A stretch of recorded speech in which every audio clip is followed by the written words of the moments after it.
Kamusta mga Kapinoms TV?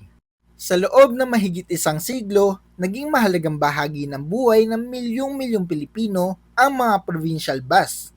Bago pa man magkaroon ng mga expressway, modernong tren, at budget airlines, ang mga bus na ang nagsisilbing pangunahing tulay na nagdurugtong sa Metro Manila at iba't ibang lalawigan sa buong bansa.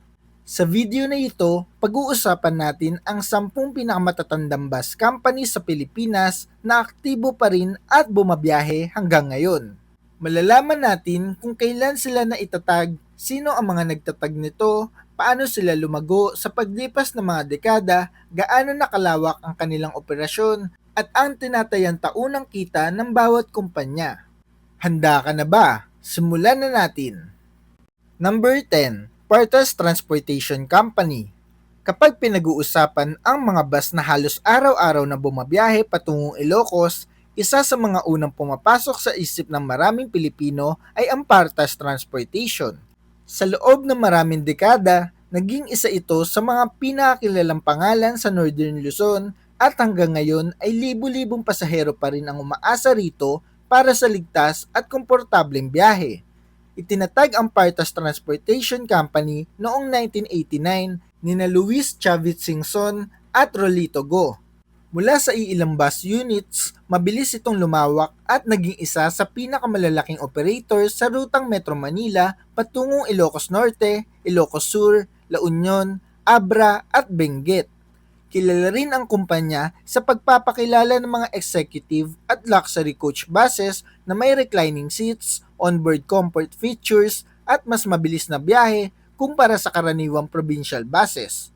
Sa kasalukuyan, nananatiling aktibo ang Partas sa mga terminal nito sa Cubao, Pasay at iba pang pangunahing lungsod sa Hilagang Luzon. Dahil sa lawak ng operasyon nito, tinatayang umaabot sa humigit kumulang 2 billion pesos hanggang 3 billion pesos ang kabuuang taunang gross revenue ng kumpanya. Bagamat hindi ito opisyal na inilalathala, ang estimate ay nakabatay sa dami ng bus units, araw-araw na biyahe, occupancy rate, at haba ng mga rutang pinaglilingkuran. Number 9. Jackliner Incorporated.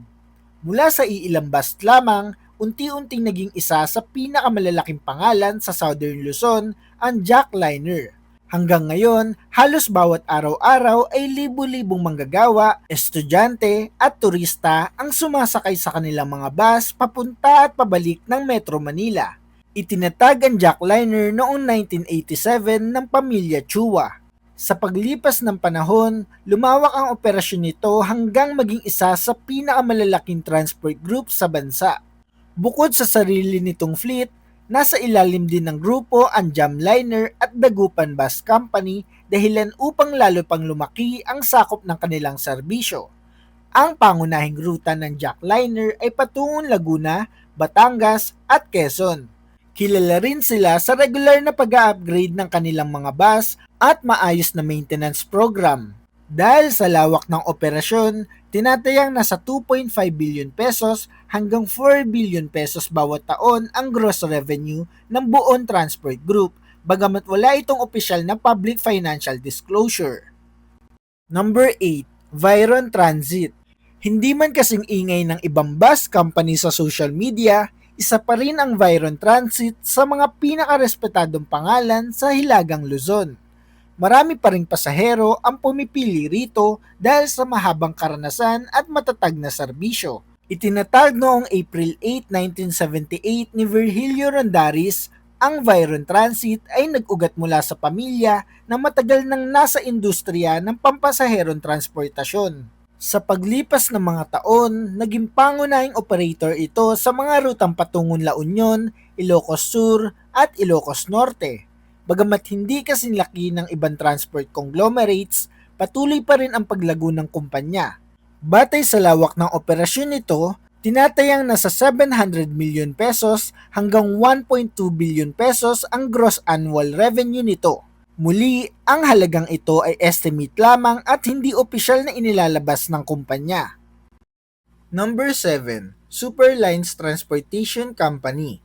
May mga kumpanya na nagsimula sa napakaliit ngunit kalaunan ay naging mahalagang bahagi ng transportasyon sa kanilang rehiyon.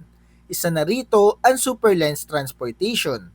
Noong 1975, sinimulan ni Honorable Manolet Olavides ang kumpanya gamit lamang ang isang minibus sa Atimonan, Quezon.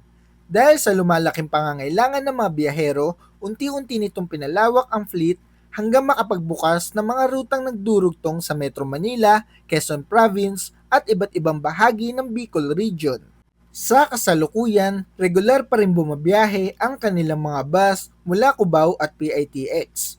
Dahil sa patuloy nitong operasyon sa mahahabang ruta, tinatayang nasa 500 million pesos hanggang 900 million pesos ang gross revenue nito bawat taon batay sa laki ng fleet at dami ng biyahe. Number 6. Valacar Transit Incorporated, Ceres Liner. Kung may iisang bus company na maituturing na higante sa Pilipinas, maraming eksperto ang ituturo ang Valacar Transit o mas kilala bilang Ceres Liner. Sa dami ng kanilang bus, halos imposibleng bumiyahe sa Visayas nang hindi nakakakita ng kulay dilaw na Ceres bus. Itinatag noong Nobyembre 1968 ni na Ricardo B. Yanson at Olivia Villaflores Yanson, nagsimula lamang ang negosyo sa iilang sasakyan sa Negros Occidental. Sa paglipas ng mga dekada, lumawak ito hanggang mabuo ang Yanson Group of Bus Companies na ngayon ay kinikilala bilang pinakamalaking bus transport group sa Pilipinas na may libu-libong bus units na nagsaserbisyo sa Visayas, Mindanao at ilang bahagi ng Luzon. Bukod sa laki ng fleet, napakalawak din ng kanilang network ng terminals, maintenance facilities at provincial routes. Dahil dito, tinatayang umaabot sa 15 billion pesos hanggang 25 billion pesos ang gross annual revenue ng buong Yanson Group batay sa lawak ng operasyon at dami ng rutang pinaglilingkuran. Bagamat estimate lamang ito, malinaw na kabilang ang grupo sa pinakamalalaking transport operators sa buong bansa at patuloy na nagsisilbi sa milyong-milyong pasahero bawat taon. Number 5. Jamliner. Mula sa 4 na bus units lamang, nakabuo ang Jamliner ng isang transport company na kinikilala ngayon bilang isa sa mga haligi ng Southern Luzon. Sa loob ng mahigit 5 dekada, milyong-milyong pasahero na ang naihatid nito sa kanilang mga destinasyon.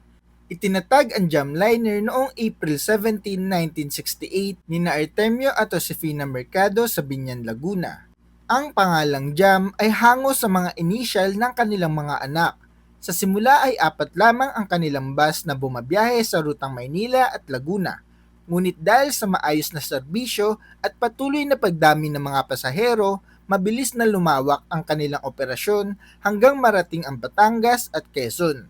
Kalaunan ay naging bahagi ito ng Jackliner Group dahilan upang lalo pang lumaki ang kanilang fleet at mapalawak ang serbisyo sa iba't ibang lalawigan. Sa kasalukuyan, isa pa rin ang Jamliner sa pinakapinagkakatiwalaang provincial bus operators sa Calabarzon. Kilala ito sa regular na biyahe papuntang Lucena, Lipa, Santa Cruz at iba pang lungsod sa Southern Luzon. Dahil sa lawak ng operasyon nito, tinatayang nasa 1.5 billion pesos hanggang 2.5 billion pesos ang gross annual revenue ng kumpanya. Bagamat estimate lamang ito, ipinapakita nito kung gaano kalaki ang naging paglago ng negosyong nagsimula sa 4 na bus lamang. Number 4. Baliwag Transit Incorporated. Hindi lahat ng bus company ay nagsimula sa napakalaking kapital. Ang Baliwag Transit ay patunay na ang matatag na pamamahala at mahabang pananaw ay kayang bumuo ng isang kumpanyang tumatagal ng ilang dekada. Nagsimula ang Baliwag Transit noong 1960 sa pamumuno ni Doña Maria Victoria Santiago Vida de Tenco bago ito formal na ma-incorporate noong 1968. Unti-unti nitong pinalawak ang operasyon mula sa Bulacan hanggang sa Nueva Ecija, Pampanga, Aurora at iba't ibang bahagi ng Central Luzon. Dahil sa pagiging maaasahan ng kanilang serbisyo, naging isa ito sa pangunahing transportasyon ng mga manggagawa, estudyante at negosyante sa araw-araw na bumabiyahe papuntang Metro Manila. Isa rin ang Baliwag Transit sa mga unang provincial bus companies na nag-modernize ng kanilang fleet sa pamamagitan ng air-conditioned coaches, GPS monitoring at electronic ticketing systems.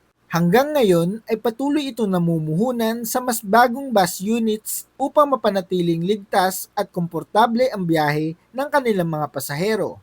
Batay sa lawak ng kanilang operasyon, tinatayang nasa 2 billion pesos hanggang 3.5 billion pesos ang gross annual revenue ng kumpanya, bagamat wala itong opisyal na inilalabas na financial report. Number 3, Fariñas Transit Company. Mahigit 70 taon na naglilingkod ang Fariñas Transit sa mga biyahero ng Hilagang Luzon, dahilan upang maituring itong isa sa pinakamatitibay na pangalan sa industriya ng pampasaherong transportasyon sa Pilipinas. Itinatag ang kumpanya noong 1947 ni Marcelo V. Fariñas at Rosa Peralta Luna Fariñas. Gayunpaman, nagsimula na ang pamilya sa maliliit na transport operations bago pa sumiklab ang ikalawang kaguluhang pandaigdig. Pagkatapos ng kaguluhan, mabilis nilang pinalawak ang kanilang fleet hanggang maging isa sa pangunahing bus operator sa rutang Metro Manila papuntang Vigan, Lawag at iba pang lungsod sa Ilocos Region. Bukod sa ordinaryong provincial buses, nag-alok din ang kumpanya ng executive at deluxe coaches upang makasabay sa lumalaking pangangailangan ng mga pasahero. Hanggang ngayon ay aktibo pa rin ang kanilang mga terminal sa Sampaloc at Cubao habang patuloy na dinarayo ng mga biyahero ang kanilang mga serbisyo. Dahil sa laki ng operasyon, tinatayang umaabot sa 1.5 billion pesos hanggang 2.5 billion pesos ang gross annual revenue ng Fariñas Transit bawat taon. Number 2, Victory Liner Incorporated. Kung may bus company na halos lahat ng Pilipino ay pamilyar ang pangalan, malamang ay Victory Liner yun. Sa loob ng halos 80 taon, naging simbolo ito ng paglalakbay patungong Hilagang Luzon.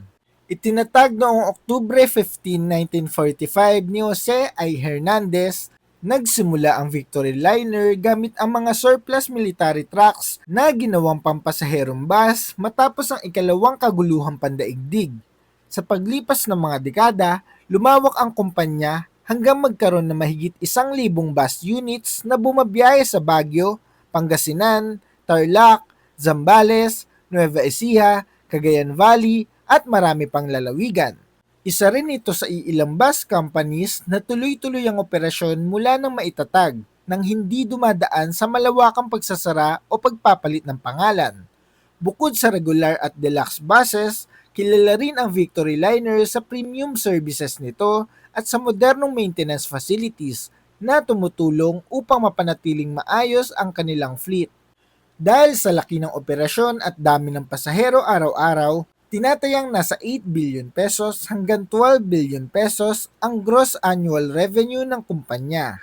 Hindi man opisyal ang bilang na ito, malinaw na kabilang ang Victory Liner sa pinakamalalaking provincial bus operators sa bansa. Number 1, DLTBco. Ang dating BLTBco.